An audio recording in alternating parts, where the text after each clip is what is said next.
Okay, hello everybody. Welcome to UK Corral number 3.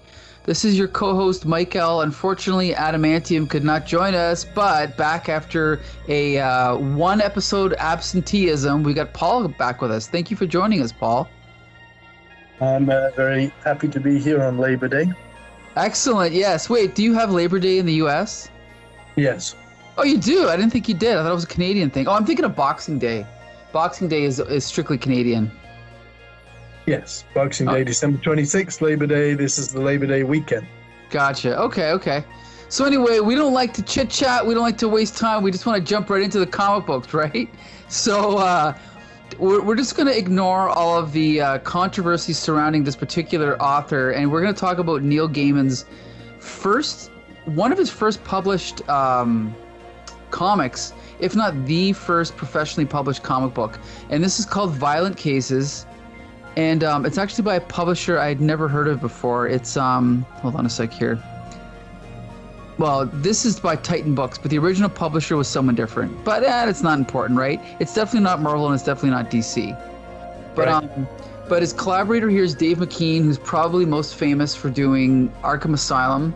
Mm-hmm. And I believe he did covers for Sandman, correct? I believe.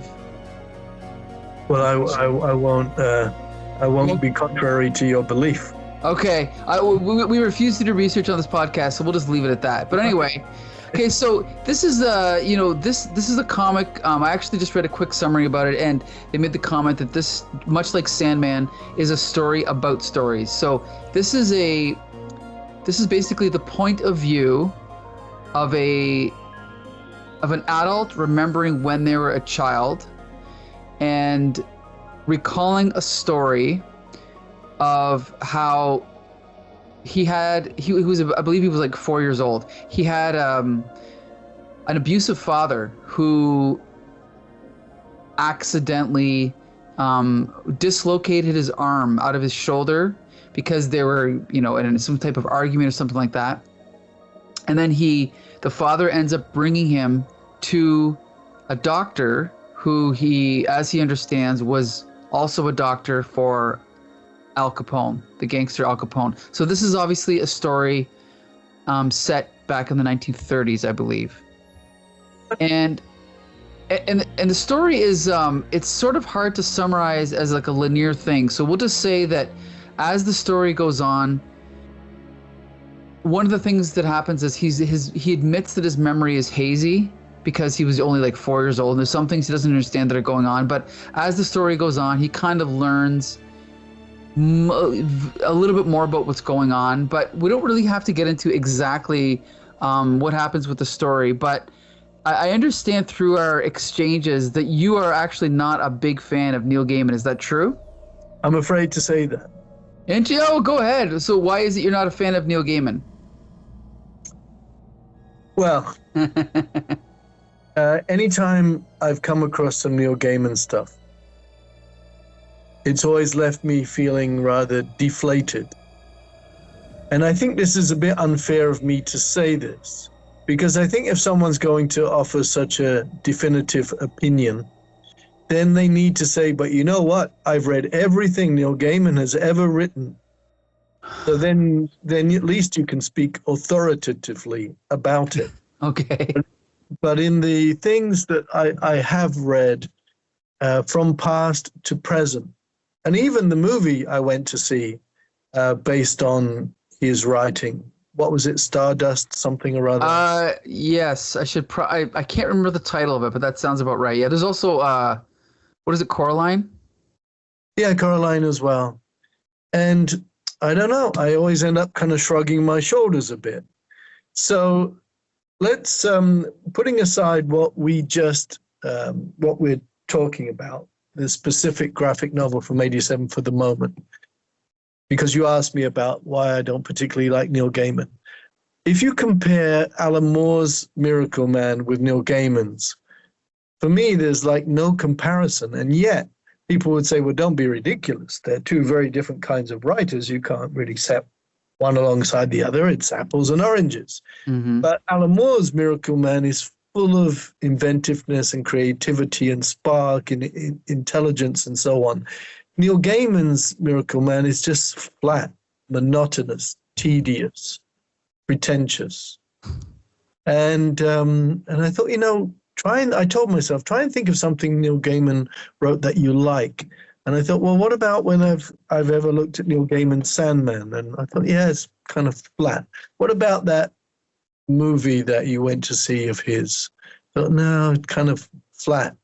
And I thought, all right, what about his the little Batman issues? Like whatever happened to, because he was doing a kind of riff on Alan Moore's, Right. Whatever happened to the Man of Tomorrow? Whatever happened to, Cape Crusader. Cape Crusader, whatever. And I thought, yeah, kind of flat. And I thought, well, God, okay, I get the idea. It's flat. Like, what should we say? Flat like Oklahoma, is that right? Would that be a good one? Well, okay. I'll just tell you. So I probably first got into Alan Moore around 1990 or 91. I came across some back issues of, first it was Whatever Happened to the Man of Tomorrow, part one only. And I could not believe how good it was. Okay. And Right. when it was Kurt Swan on art, and I kind of knew who Kurt Swan was. So then I thought, oh, well, maybe every Superman story is this good. And of course they weren't nearly that good. Right. Right. And then I picked up his Miracle Man, and again, just life altering. They were so good, right? And then later it was Watchmen. But around that time was when when Sandman was starting to become popular. So of course I started hearing Neil Gaiman's name, right? Mhm. And I did pick up a few issues of Sandman. Do you remember the, I believe it was Sandman Special Orpheus? It had the glow-in-the-dark cover. I probably got that one. I Right. probably still have it, a bit water damaged. But, Right. Okay. So it was a standalone. And so I think a lot of people picked that up also because of the cover. And I actually thought that was really good. And I remember thinking at the time, oh, so there's other writers who can write like Alan Moore. Now, obviously, this was about the time that Vertigo was sort of gestating, right? And so we had Grant Morrison on, I think it was Doom Patrol and Animal Man. We had who else would Peter Milligan on Shade the Changing Man, Jamie Delano on Constant Hellblazer, and so I just thought, all these guys are great, and so I read some Sandman, and I did think they were really good. But then as time went on, I did start to notice a few. I pick up one here and there. I'm like, these aren't as good as I thought they'd be. And then I bought the final arc. I can't remember what it was called, but it was the last 5 issues. And I remember thinking, kind of like what you were saying, a little bit flat. And then over the years, I started to sort of read people who felt that maybe that Sandman peaked around number 2021, and it was kind of downhill after that. And I remember there was a brief period when Sandman was canceled. Even Warren Ellis was saying, oh, now that Neil Gaiman's done Sandman, no one cares about him anymore. I remember him actually saying something like that. But then over the years since Sandman's been canceled, he has become probably the most famous comics writer in the medium. Like, he's more well known to the general public than Alan Moore is now, I would say, right? Yeah. Because partly because of his novels, partly because of his work in film and television. But I do, just to add to what you were saying, I remember he wrote a couple episodes of Doctor Who, and I remember just thinking they were kind of average, and then I've heard some people kind of disparage him, like, he's not that great. So I'm not really sure where he stands with me right now, but I'm going to have to disagree about Miracle Man, because although his work on Miracle Man is not as good as Alan Moore's, I do think I've read it maybe 2 or 3 times all the way through. I don't think it's flat. I just think that it's pretentious. Well, I don't even know if it's pretentious, but this is what I'll say. I think Alan Moore's a better writer, and I think Grant Morrison's a better writer. And the thing I love about Grant Morrison is, even though I think Alan Moore might technically be a better writer, I think Grant Morrison has got such a sense of humanity and such a sense of hope. And when you read Grant Morrison's work, you come away with it's like life affirming to me. Whereas I find Neil Gaiman's Sandman was depressing. Like, it was good, but it was depressing. Like, remember the storyline with the spies who are basically put in this city where they're all, I think everyone's a spy, and they can just spy on each other so they can just sort of live out their fantasy. I do think it has some great ideas, but I don't know if the word's pretentious, but it's almost borderline grief porn, where it's a little bit depressing. Yeah. But the thing is as I'm reading this, Violent Cases, it's not necessarily something that I want to go back to over and over again, but to me, his skill as a writer is obvious. It's just that maybe it's just not the type of story that I necessarily want to read. But I don't think doesn't mean he's not good. It's just not necessarily my cup of tea. What do you think? So, yeah. So we haven't spoken about Dave McKean. Mm-hmm. Now, Dave McKean, even if somebody is not particularly interested in the story, then you would enjoy it for the art. Dave McKean really just does a great, great job. And you can just picture Dave McKean taking notes as Neil Gaiman told him the story and mapping it out in his mind and how he's going to show it and everything. So for the art alone, it's very good. It's very worthwhile. As for the story, it's touching. Is it great writing? Is it a great story? Is it even a necessary story? I'm not so sure. But the art alone, just, like we're just speaking about Grant Morrison, man, we won't deviate from Violent Cases. But Grant Morrison and Dave McKean did a graphic novel at that time, Arkham Asylum. Mm-hmm. And I mean, the art is just so almost like mind-blowing. I mean, if the story isn't really that good, you're just taken along with it. Oh, look at this art alone. And, work can do that sometimes. The art can carry a weak story. I've always said this about Denny O'Neil. Mm-hmm. Denny O'Neil, I'm never impressed with Denny O'Neil, never. And if he didn't have like Neil Adams doing stuff, forget it. In ordinary hands, you'd say, oh my God, this is really a clunker.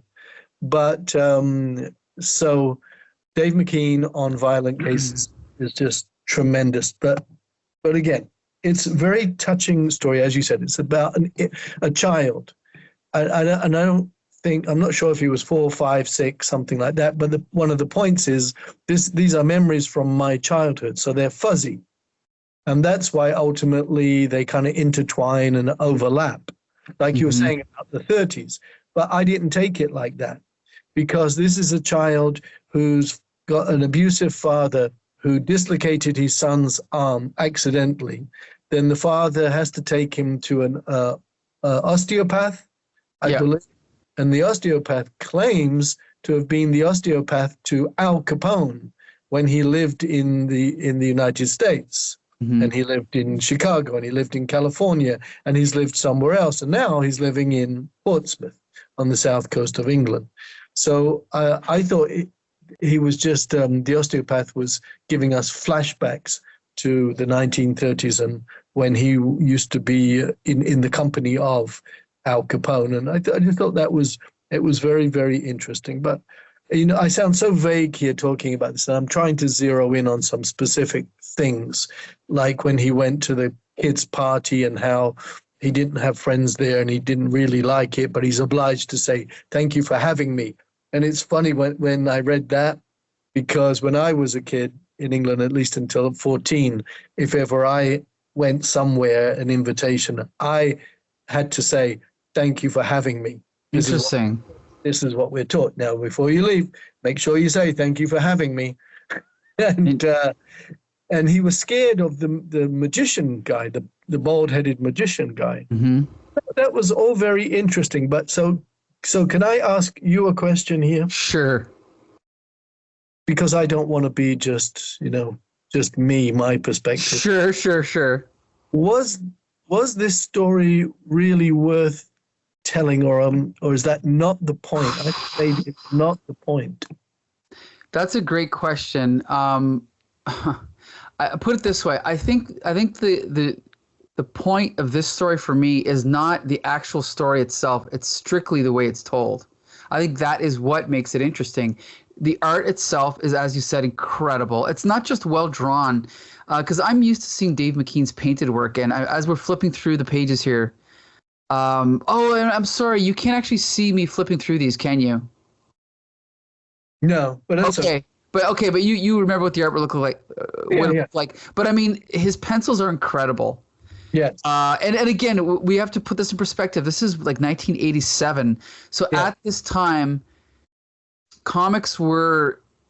This is on the heels of Watchmen and Dark Knight, and this stuff started coming out. We started seeing stuff like this, Havoc and Wolverine. You remember that? I don't remember who painted that. Was that John Bolton? Maybe. Uh, No, it was someone else. I don't remember who, but there was a lot of this stuff coming out. And to be honest, I read a lot of it, didn't quite understand it, but at least they were trying. And yes. with this issue, if you were to boil down what the actual plot is, I think I understand your point. It's like, is this worth telling? I don't even know. I just think it's more the way that it's told.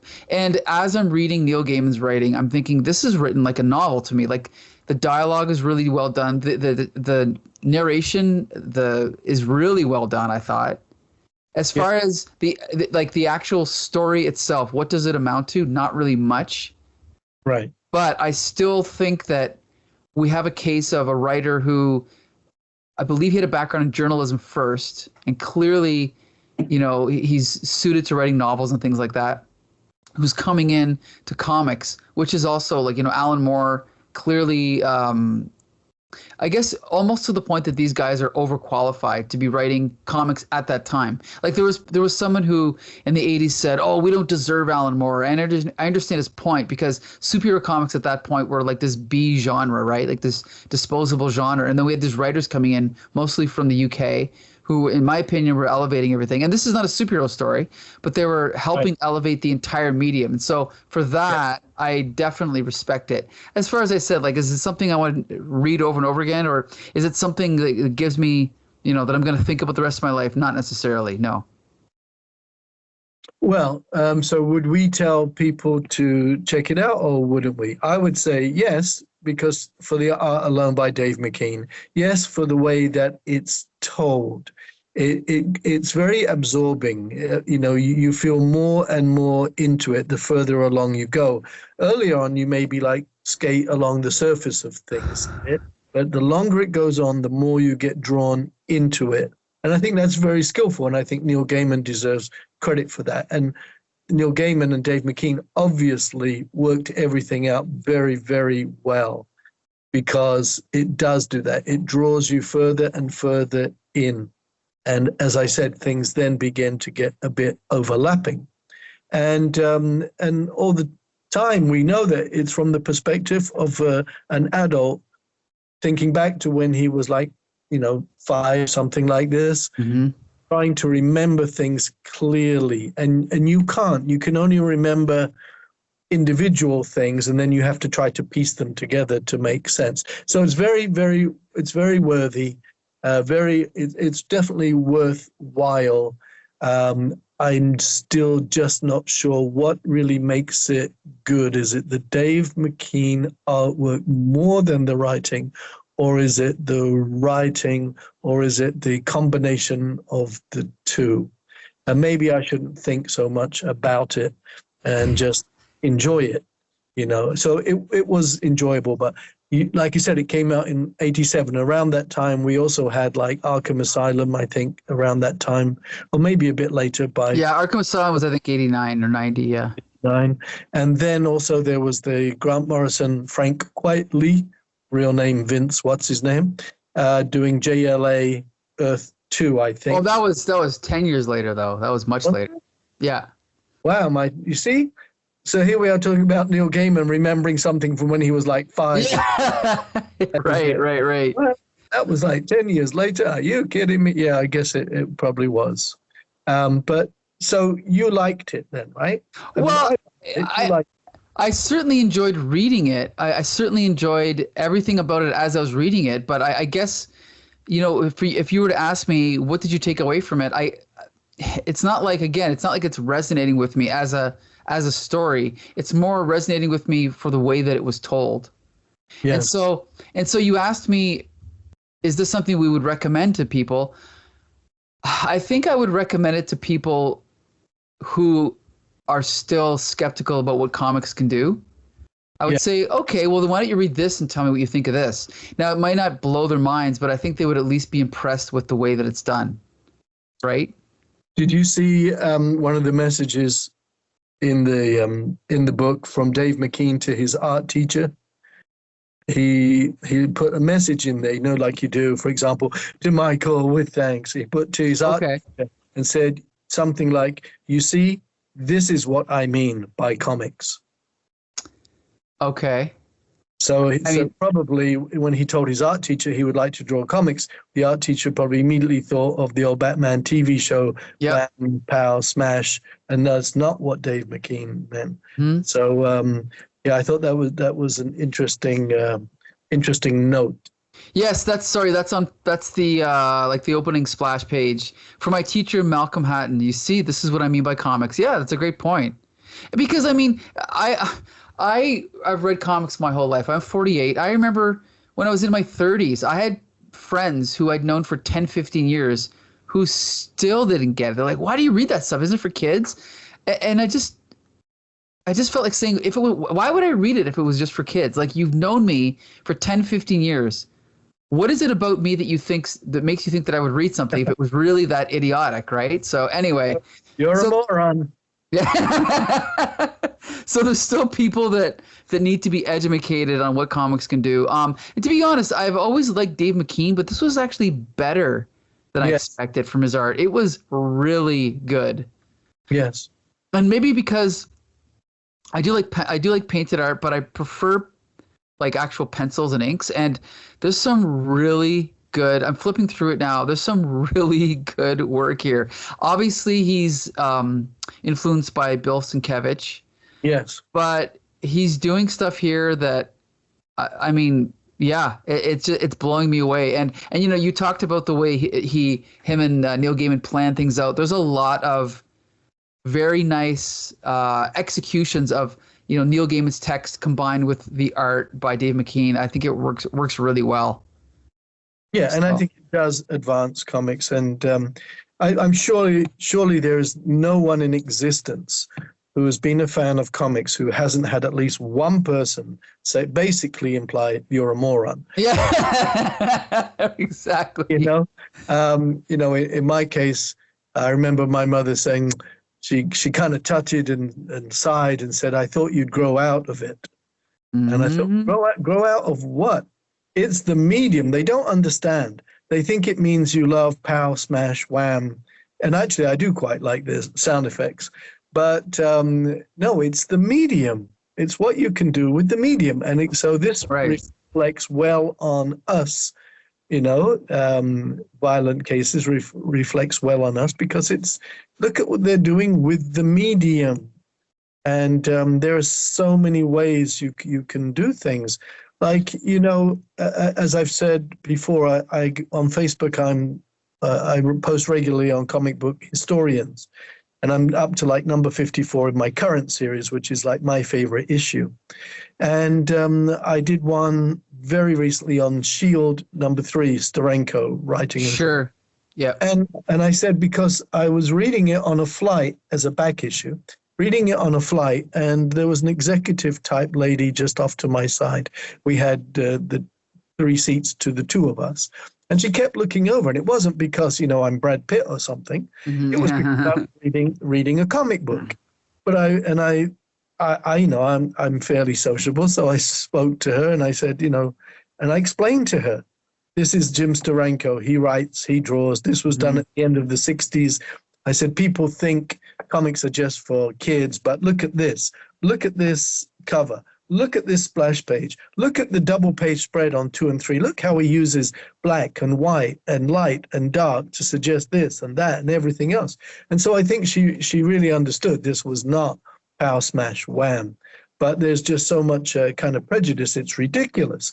I mean, if you showed somebody like Corto Maltese by Hugo Pratt, I mean, come on, this is not stupid little infantile comic books. It's a medium. It's a great medium. And this is why Alan Moore, and I certainly respect him for this, saying that in the case of Watchmen, no, you can't make it into a TV series. No, you can't make it into a movie. It is written and produced particular to the medium. This is a unique medium. Sorry, TV is TV. Film is film. This is done for the medium of comic books.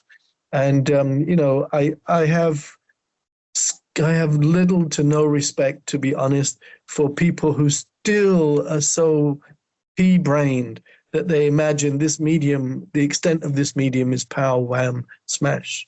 So, yes, Neil Gaiman following in the footsteps of Alan Moore, and he openly, admitted that, thanking Alan Moore, and Dave McKean following in the footsteps of Bill Sienkiewicz and openly admitting that.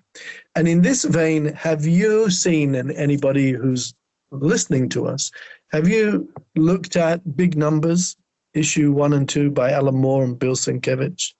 I do own those. Oh, well, you see, it's in a similar vein, isn't it? Yeah. It's a similar vein. And it's so frustrating that it's not finished. But anyway. It is, and both can be described as rather depressing. Mm-hmm. Yeah. From what I remember, yeah. It's been a long time since I've read it, but yeah. So we come back round to, does Neil Gaiman specialize in being depressing? I don't know. But I admire what he's done for the medium and what he tries to do. I admire it. I just find Miracle Man extremely boring and a slog to get through. And I think I even thought to myself, okay, you know what? Just stop reading this. Just stop it. I'm not getting anything out of it. Okay, so that being said, I do have to say it is frustrating for me as well, and I went through the same thing when I was in grade school, all the way back in the 80s. But I do have to say, I think Marvel and DC in North America are largely to blame for the continued negative perception by the public of comics, because DC had their chance. They had their chance with Vertigo. Vertigo was attracting new readers. They were attracting women. They were attracting a goth crowd for Sandman, a literary crowd. And what did they do? Maybe it was new owners with Warner or whatever, but they gutted it. We want to make everything connect into one universe, so let's gut Vertigo. Let's put Constantine in the JLA. Let's team up Swamp Thing with Animal, and it just torpedoed the whole thing.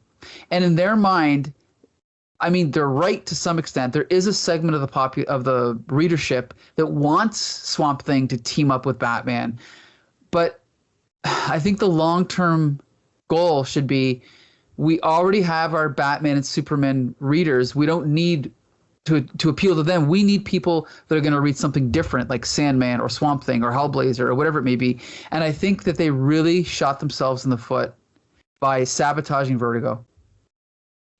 Yeah, I think you're right. I think that let's try and shift some blame, and let's say the bean counters at Marvel and DC. Sure. Yes. Very, very narrow perception of who their target or readership is and what they expect from the medium and from their company. And it's long been like that. I was telling someone just the other day about Foom, the Marvel magazine, from the early 70s, that Jim Steranko produced the first couple of issues, Friends of Old Marvel, and how it was great when you were a Marvel reader at the time and you had membership. You got this regular magazine and you got previews of lots of Marvel covers and features and this and that. It was just great.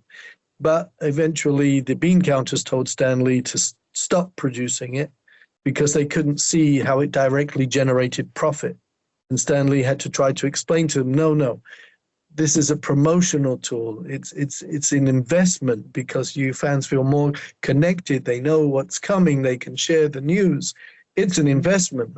We don't see any immediate direct profits. So stop producing it. So yeah, Marvel and DC bean counters, I think ultimately, yes, they are mainly to blame. I'm sure most of the creators within those companies would love to have done more creative stuff and expanded things. And I'm sure they've long admired, work, of course they have, by other people in other places, like I said, with Hugo Pratt, for example, and even like with Milton Caniff and what he did with Terry and the Pirates. Mm-hmm. I'm sure they would have all loved to have been able to do this, but the dictates are the dictates, and the dictates are the money generator and whatnot. Is there something else you would like to say? I'm not trying to interview you, but No.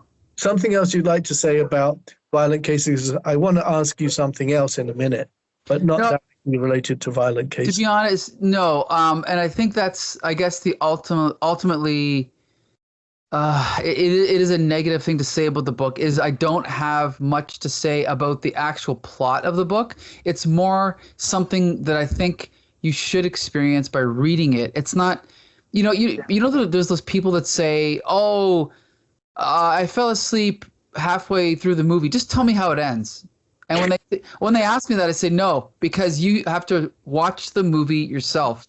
And in this case, you have to read the book. Telling someone the plot of this is not going to sell it. I think someone has to read it, right? Yeah, it's an experience, like big numbers is an experience, and you either enjoy the experience or you don't. I think that Violent Cases has enough going for it that it's worth experiencing, and I'm glad I did. I'm glad, and I respect what Neil Gaiman and Dave McKean were doing for the medium in helping to expand the medium, to more conventional, let's say, superhero readers or whatever.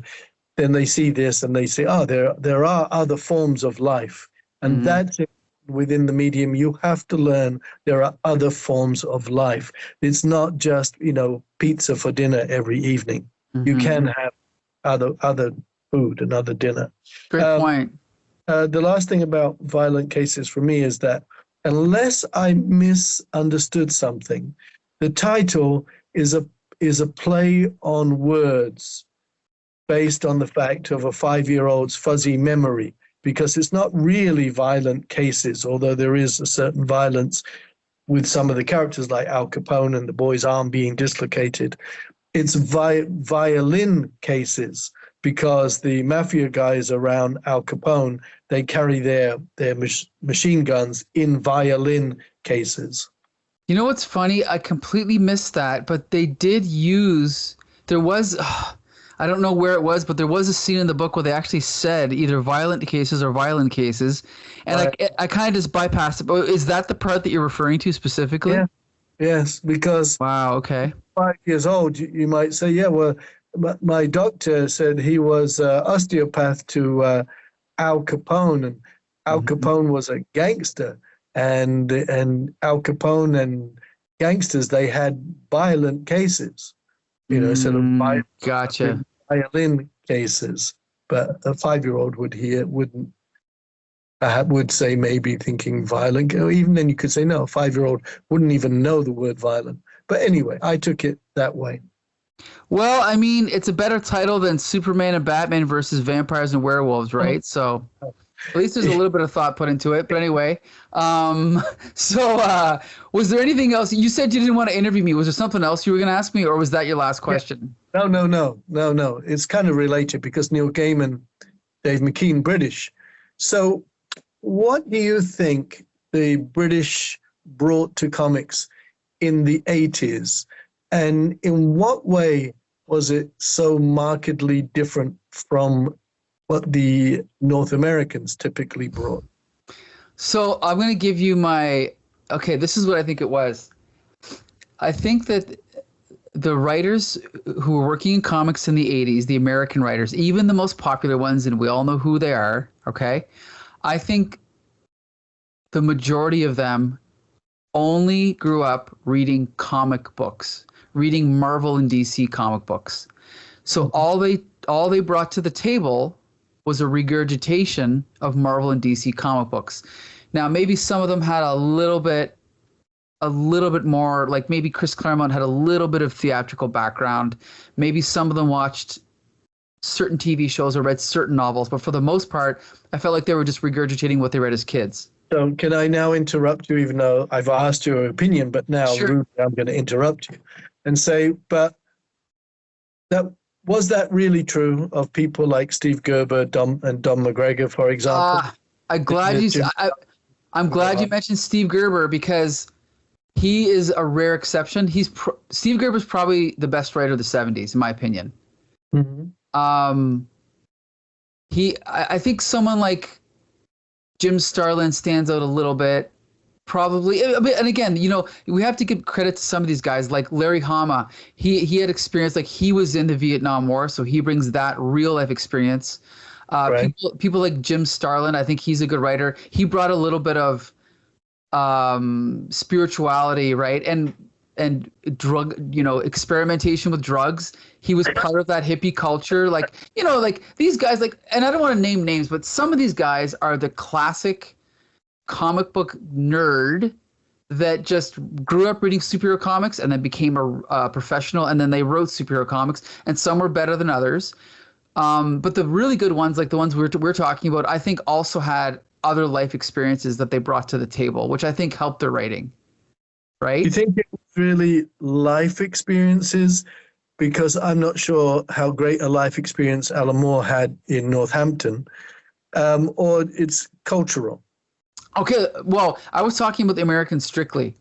Oh, okay. But now, if you want to jump to British writers, I think it's what it is, okay, like on the surface, it appears that they have a far richer palette of work to draw from. So, you read an interview with Alan Moore just about science fiction, not about fiction in general, just science fiction.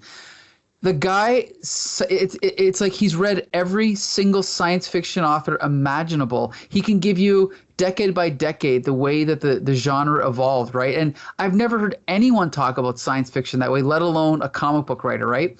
And so then you read an interview with Grant Morrison when he was in his 20s, and he's talking about all these poets that he read, right? And again, is this an individual like achievement by these people, or is it just the British school system? Because I don't know about the British school system, but I know just from reading, because I've read a lot of stuff about the Beatles, for example, and from what I understand from people that know the difference, the school system in the UK is much different from the United States and Canada. For example, one author, Ian MacDonald, made the point that the Beatles and the Rolling Stones, almost all of them went to what in the UK is called art school, which we don't really have in North America. We don't, I live in Windsor, Ontario, and we have one high school called Walkerville Collegiate. And if you're going to get into the arts, if you're going to get into theater or visual art, or music, that's probably the place you're going to go. But it's only like that much better than a typical high school. But from what I understand about the UK school system, someone like John Lennon or Keith Richards, even though you look at the Rolling Stones and you think, oh, they're just this bunch of like vagrants, but the actual school system that someone like Keith Richards would have went through would have exposed him to things that the average North American would not get exposed to. I think that is the difference. I think that there are a lot of crappy schools around Britain for sure, but I do think culturally it's different, because even without making an effort to know about things, you do get to know about certain things. For example, the history of things, and in the culture, satire, I think, is very strong, very, very strong. Whereas here in the United States, all the years I've lived here, I found that it's so extremely not recognized, so extremely misunderstood, that even today you'll get people saying, oh, that's so offensive. Oh my God, how could they do that? It's like, no, you're missing the point. They're satirizing the person. They're not celebrating this insult or something. They're not making this insult to make an insult. They're saying, look at the character who's saying this. Yes. Look at how stupid this person is. Look how ridiculous it is. It's satire. And yet, we have South Park, but South Park is not on a mainstream channel, NBC, ABC, CBS. And I think, in my experience, on British TV, for example, on the main channels, you got everything like you did on the radio stations. They weren't segregated. One moment you would have the Beatles, the next moment Motown, the next moment the Singing Nun, the next moment the Hollies or something. There wasn't segregation, so you were exposed to everything. And so there's a great sense of theater, I think, a great sense of theatrics, a great sense of satire, and so on. And American culture is very conventional, very safe, you know? So it's always ironic when I hear land of the free, home of the brave. There's no bravery in the arts, very rarely, or even in business. There's Coca-Cola, oh, Pepsi-Cola. There's McDonald's, oh, Burger King. There's DC, oh, Marvel. There's always like the two, and you know. That's Democrat or Republican. There's not even a third party. You're right. That's a great point. When I was a child, my father used to deride American politics. I always remember him telling me one time, he scoffed greatly, and he said that, you know, there's just basically the same. Now, of course, today we would say, no, they're not at all, for many reasons. But when I was a child, yeah, he used to say they're basically the same. And he made me think about things, because in Britain, when you have elections, you have a whole range of parties, from communist to like fascist type, a whole range, and then, you know, in between ones as well. And he said, no, here in the United States, it was just, you know, Democrat, Republican, and that was it. So for me, Americans are, to generalize, which is always a pathetic thing to do, but I'm going to do it anyway. Americans are more culturally conditioned into conventional thinking, conventional ways in the arts. Whereas in Britain, I think you're more expected to come up with something a bit edgy, something a bit different. And when you think about all these writers, Garth Ennis, Peter Milligan, Alan Moore, Grant Morrison, etc., they always bring a sense of theatricality to their work. They always bring a bite to their work. And, you know, I say I'm stumbling because I'm generalizing, and Americans tend to be more conventional. So for me, the British brought the spikier aspects of the medium into mainstream comics, into DC and into Marvel in the 80s. And I say, you know, really thank goodness for that. Still one more example. And again, it was me who asked you, not me who asked me. You know, but like when the Avengers TV show was on with Patrick Mee and Diana Rigg, it's theater. There's a man with an umbrella and a bowler hat, and a woman in a catsuit. They're not going around, you know, with guns and all the typical BS, because it's not real. It's fiction. Yes. You know, yes. We don't need to pretend this is real. Look at me with my gun and whatnot. You know, come on, think beyond that. And so the Avengers, I think, is a very good example. Very, very theatrical. And British comics are like that. You know, this conversation is expansive, and it could get even bigger, but I'll try to bring it back to just what we're talking about, which is comic books, but also superheroes. I think this is one. Okay, let's put it this way. When I was about 12, 13, I was on the path that most American kids go on, which is, if they're going to continue reading comics, they're going to go down the route of more violent, more realistic, and then when you get people, most North Americans who are 30 and 40 that are still reading comics, they're going to like Alex Ross. They're going to like realism. They're going to like certain types of adaptations of superheroes. They're probably going to look down on Adam West Batman, right? They're going to look down on Silver Age comics. And I read an interview with Grant Morrison in Amazing Heroes that completely turned my world upside down. It's an Amazing Heroes issue where Grant Morrison is on the cover and he's being pushed around in a wheelchair, and he's got a shirt, the Vaseline song, Jesus Wants Me for a Sunbeam, or Jesus Doesn't Want Me for a Sunbeam. And that he basically said, no. He hated Dark Knight by Frank Miller. He actually didn't like Watchmen by Alan Moore at the time either. But he basically said, what is the point of trying to make superheroes more realistic? What's the point? Well, are we going to try and figure out the mechanics of time travel, of putting a brain in a gorilla's body. Like it's pointless. Why don't we just accept that they're superheroes and just go with it, right? And so it took me maybe a year or two to fully grasp the idea, but now, you know, I think that's why I enjoy Silver Age Superman comics more than current Superman comics, and part of the reason is because they didn't try to be realistic. They accepted the fact that no, we're going to have a little bottle city with people living inside of it. We're going to have Bizarro, we're going to have Titano, we're going to have Supergirl, we're going to have whatever, and it never tried to be realistic, but at the same time, it was intelligently written and it was clever and it was funny. And the same thing goes for the Silver Age Batman stuff. And so I think that's one huge disagreement I have with a lot of adult readers that I mean, don't get me wrong, I do like some superhero, like realistic superhero comics, but at the same time, I can enjoy the Adam West Batman, not just because it's funny, but because there's a part of me that thinks that maybe they should have never have tried to make Batman any more realistic than that, because I still love the old Adam West Batman. But you see, the original concept of Batman, gothic, rather gothic, nightmarish, was great.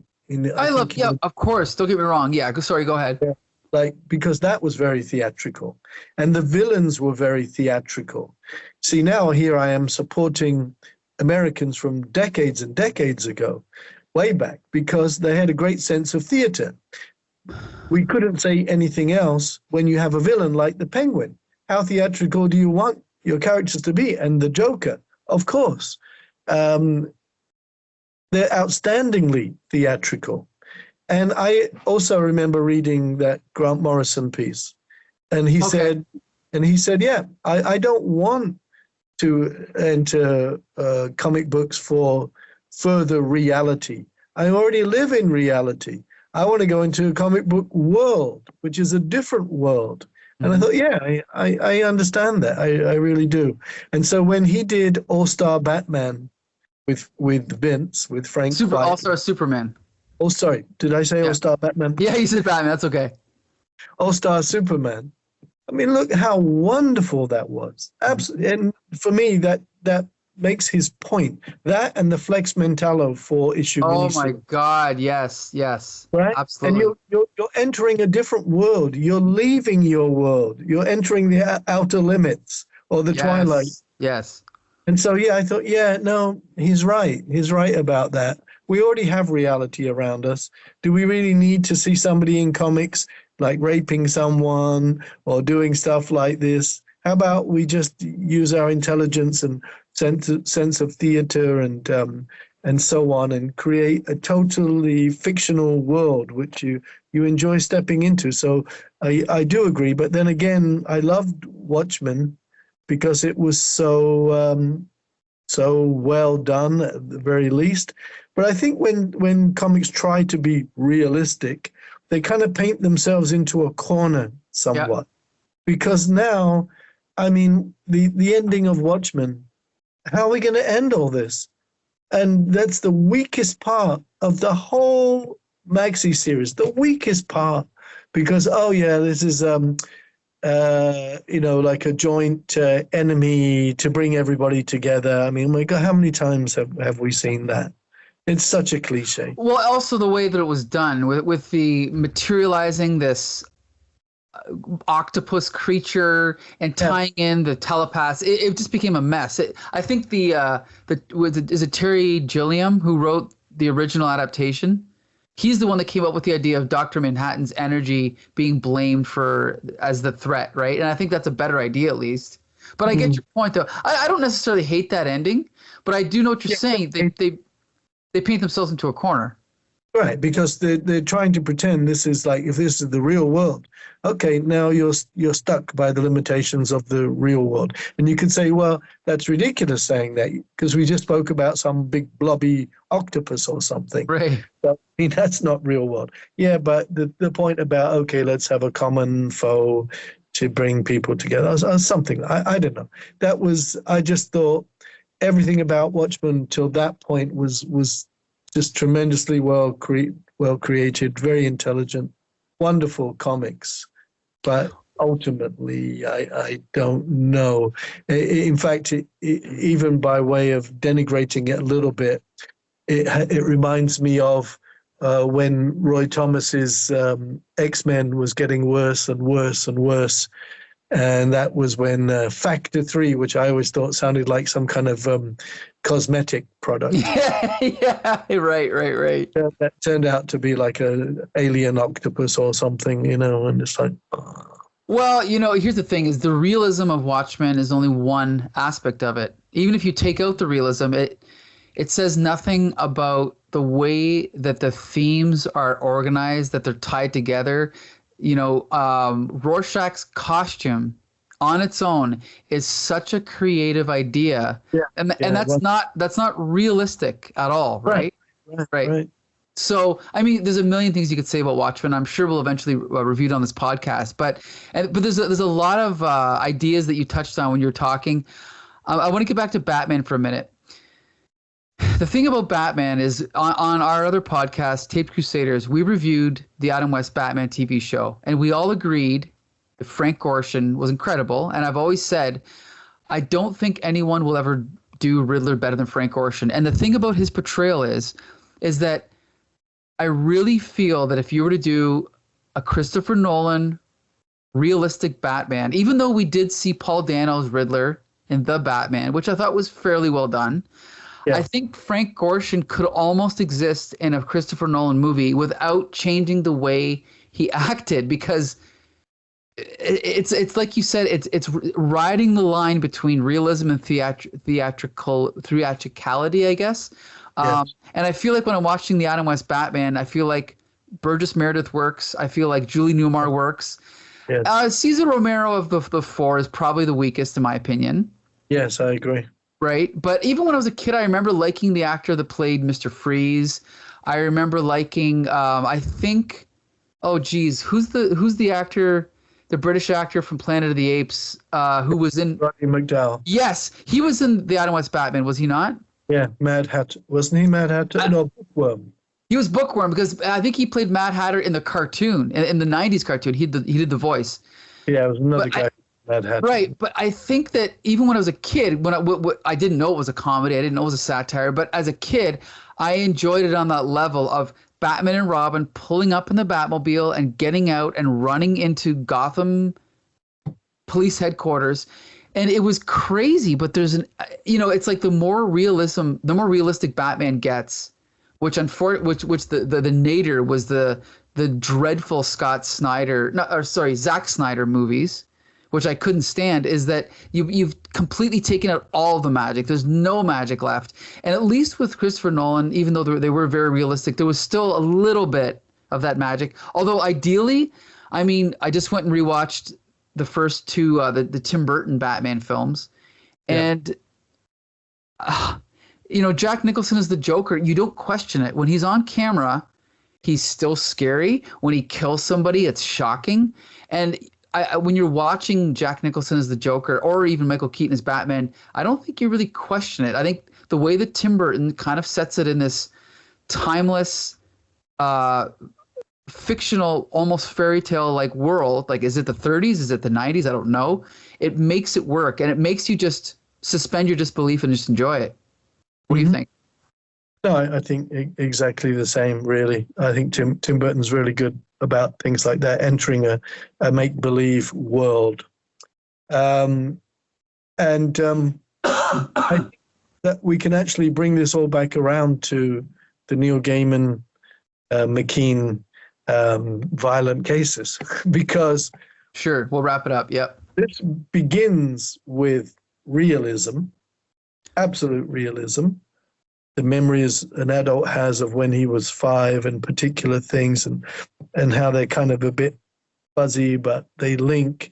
And in doing so, I think they very skillfully take us from a very realistic situation into a very kind of almost theatrical otherworld situation, where somehow or other an osteopath and Al Capone and his gangsters merge with a bald-headed magician from a kid's party and a kid's relationship with his father and so on, and it's firmly rooted in reality, starts in reality, but by the time you get to the end of the graphic novel, it's been done so skillfully, so well, that you really feel like you have entered a kind of make-believe world, comics world. And again, that shows off the medium really well, about the power of the medium, what it can achieve in skillful hands. Okay, I think we can leave our conversation there. I mean, we could definitely talk about this all night, but we can also, circle back to this in future episodes for sure. Just so for those that are paying attention, on our next episode, hopefully you can make it, Paul, we're going to be reviewing Steve Parkhouse. Oh, geez, I should probably double check here because I can't remember the name. It's Night Raven from Marvel Comics. Have you ever heard of Night Raven? Probably I have, but I definitely know of Steve Parkhouse. Yeah, Steve Parkhouse, great artist. I'm not overly familiar with his writing, but from what I've read, I'm definitely a fan. So I remember when somebody, an editor at DC, I think rather cruelly mocked him. Ooh. When he was doing a write-up on the information page about how they'd made a trip to England, and there was a gathering of British writers and artists speaking with the DC editors, editorial about whatever they may do, and this particular editor thought it was funny to keep peppering his piece with about how Steve Parkhouse was serious about working for DC. Every I don't know how many lines he would repeat this. And I thought, okay, you're mocking Steve Parkhouse, because Steve Parkhouse must have said to him once or twice, maybe 3 times, I'm serious. I'm serious about doing work for them. I'm serious, because he wanted to emphasize it. And Steve Parkhouse was probably the one guy that they didn't use, which I thought was particularly kind of unkind. Yeah. First, you're going to mock him in print in a DC comic because you think you're a smart ass. Right. Very unprofessional. And he is a skillful writer and artist. He's definitely worthy. And and they didn't, as far as I know, they didn't give him any work at all. Maybe they thought they should stay away from him because he's too serious. Anyway, yeah. So yeah, Steve Parkhouse I think is very good, and that's good. But Night Raven, no, sorry, I don't know about it. To be honest, I only picked up the collection because there was supposed to be some Alan Moore stories in there, but when I cracked it open, I realized Alan Moore only did text pieces. So, hey, I'm going to read them, but would not really appropriate to review on this podcast. So instead, we're going to do the Steve Parkhouse stuff. So there you go. Next episode, Night Raven by Steve Parkhouse. Be sure to join us. And also be sure to join us every other week on Tape Crusaders and or Laser Brains, which are our movie review podcasts. So thanks again for joining me, Paul. And hopefully you can join us on the next episode. I hope so. All right. Bye. Okay, see you next time.